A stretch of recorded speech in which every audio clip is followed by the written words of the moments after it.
Hello नमस्कार दोस्तों। आज हम देखेंगे difference between physical policy and monetary policy. Physical policy क्या होती है? फिजिकल पॉलिसी गवर्नमेंट के हाथ में एक टूल होता है जिससे वो अपना गवर्नमेंट स्पेंडिंग, गवर्नमेंट बोरिंग या टैक्सेशन सिस्टम को इंक्रीज कर सकती है, जहां उसको डिक्रीज कर सकती है। मैं आपको एक एग्जांपल देता हूं। मान लो कि गवर्नमेंट टैक्स सिस्टम को बढ़ाती है, टैक्सेशन की जो स्लैब्स है उसको बढ़ा देती है, तो उससे क्या होगा? टैक्स कलेक्शन जो सिटीजन से वो ज्यादा करेगा, तो उसका उनके पास ज्यादा पैसा आएगा, तो जो आने वाला साल है उसमें वो ज्यादा स्पेंडिंग करेंगे। तो फिजिकल पॉलिसी क्या है? एक टूल है गवर्नमेंट के पास मनी की सप्लाई को बढ़ाने का या उसको डिक्रीज करने का। और उधर हम अगर मॉनेटरी पॉलिसी देख ले तो ये एक टूल होता है सेंट्रल बैंक के पास, जैसे हमारे यहाँ पे आरबीआई है। मनी सप्लाई को इंक्रीज करना या डिक्रीज करना मार्केट में, वो मॉनेटरी पॉलिसी के साथ उसको कंट्रोल किया जा सकता है।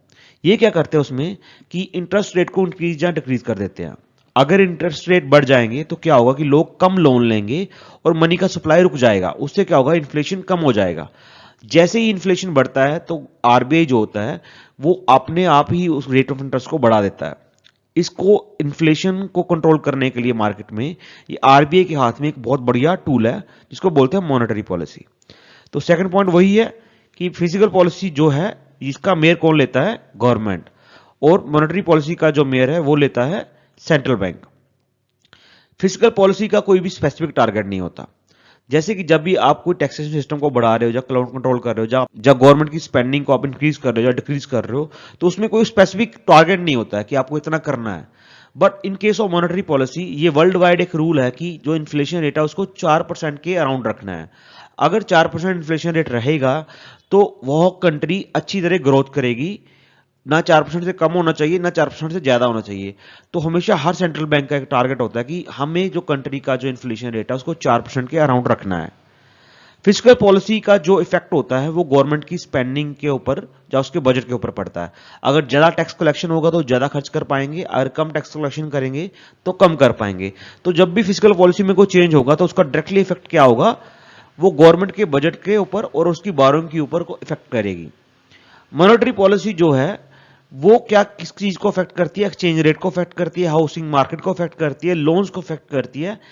जैसे ही रेट ऑफ इंटरेस्ट बढ़ेंगे तो क्या होगा कि हाउसिंग लोन जो है वो महंगे हो जाएंगे, लोग उसको लोन को नहीं ले पाएंगे, तो हाउसेस की बिक्री जो है वो कम हो जाएगी। तो इसका जो सीधा इफेक्ट पड़ता है वो मार्केट के ऊपर पड़ता है। मार्केट में जो बायर होते हैं वो कम हो जाते हैं, और जो रेट्स हैं एसेट्स के, जो आप परचेज कर रहे हो, कार परचेज कर रहे हो, हाउस परचेज कर रहे हो, उसके रेट जो है वो डाउन आ जाते हैं। तो इससे इन्फ्लेशन कंट्रोल हो जाता है। फिजिकल पॉलिसी जो है वो उस पर पॉलिटिकल डायमेंशन का बहुत ज्यादा इफेक्ट पड़ता है कि आपकी पॉलिटिकल विल कितनी है। अगर आप टैक्सेशन सिस्टम बढ़ा रहे हो तो आपको पॉलिटिकली भी उसको गेन हो सकता है, जब आपको लॉस हो सकता है। अगर आप कम कर रहे हो तो हो सकता है पॉलिटिकल आपको गेन हो। अगर टैक्सेशन स्लैब आप बढ़ा रहे हो तो हो सकता है कि आपको पॉलिटिकली नुकसान हो जाए। बट मॉनेटरी पॉलिसी के केस में ऐसा कुछ नहीं होता है। कोई भी सेंट्रल बैंक आके उसको बढ़ा सकता है, इंक्रीज कर सकता है, डिक्रीज कर सकता है। इसका पॉलिटिकली इतना ज्यादा इफेक्ट नहीं पड़ता है। तो होप नाउ यू अंडरस्टैंड कि डिफरेंस क्या होता है फिजिकल पॉलिसी और मॉनेटरी पॉलिसी में। फिजिकल पॉलिसी टूल है गवर्नमेंट के हाथ में मनी की सप्लाई को इंक्रीज करना या डिक्रीज करने के लिए, और मॉनेटरी पॉलिसी है जो टूल है ये सेंट्रल बैंक के हाथ में होता है। जैसे आरबीआई इस टूल को यूज करके मार्केट में मनी सप्लाई को कम कर सकता है, ज्यादा कर सकता है, इससे इन्फ्लेशन को वो कंट्रोल कर सकता है।